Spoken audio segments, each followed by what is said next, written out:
This video is going to be a little bit different. We know that most of the videos that we've done so far, in fact all of them, have been about our cruising and going from different places and showing you the sights along the way.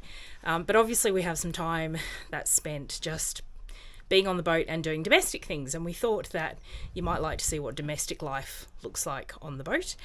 So we'll talk you through just some of the things that we have to do and the different ways that we manage life on board. Hello. Hi. What are we doing? You're doing your daily jobs. My daily jobs. What are your daily jobs? It's pretty simple. Before we turn the engine on, check the oil and the water and the belts, just to make sure they're tight.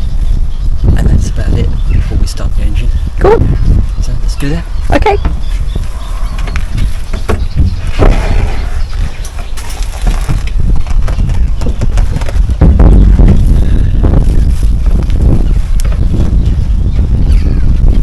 Down to the depths. Make sure not to step on anything. Or at least not anything important. Just checking we got water. We got water. Excellent. What England has is no shortage of water. And checking the dipstick.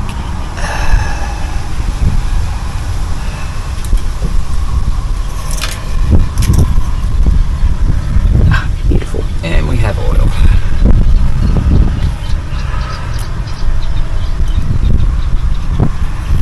Goes back in the hole. And the last thing I check is the tightness of the belts. And charge the batteries. Ah, very important. Excellent. Everything looks good. Great. Thanks. So we can start the engine. Yay. So what we have to do when we've been for a cruise is grease the stern gland. What's greasing the stern gland, I ask? You ask. Down under here. That sounds bizarre. If you come around over here, there's a little reservoir of grease. And what it does, it feeds grease down to the prop shaft. And it holds grease around a rope that stops water coming in through the prop shaft. That sounds like a good idea. So what you need to do is, after a cruise, you basically just feed grease by turning the screw, and it feeds grease down the tube into the prop shaft. And that's it. Excellent. Stops us sinking. Oh, handy.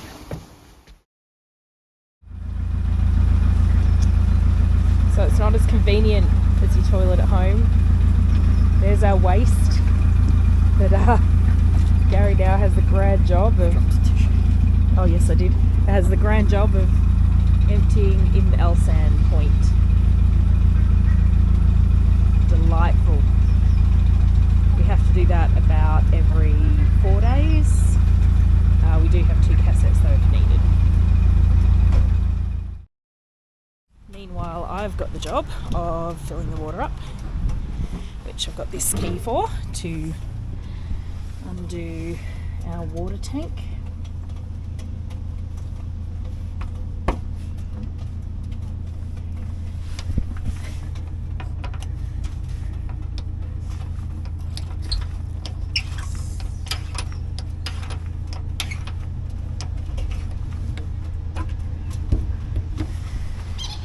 And then get out the hose.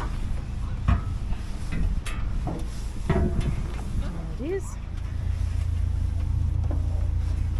And just going to check the water's going in. And now we sit and wait. There is unfortunately no gauge to tell you when the water's full. You just have to wait until it starts overflowing around your feet. We've only run out of water once, which I think is pretty good in 2.5 months, but we do have these handy drums just in case, so they would give us enough water for cooking and cleaning and the basics if we did run out of water. So something else that relates to the water is our shower. We have a water pump, which is what our taps and our shower uses. But we also have a gulper for the drainage in the shower.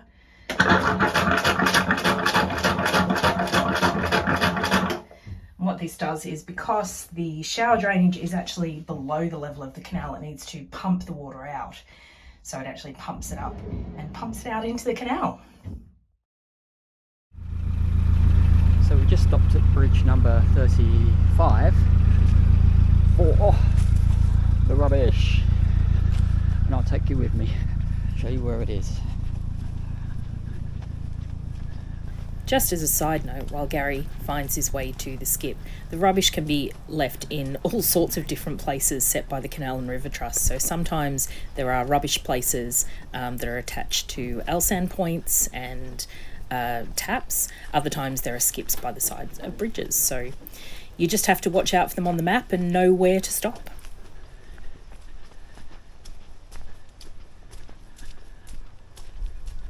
Nicely hidden away behind the canal. The skip.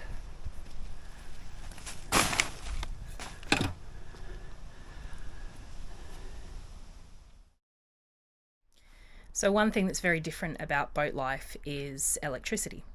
We don't have shore power, so even when we're in a marina, we're not able to hook up. Gary's just cleaning outside.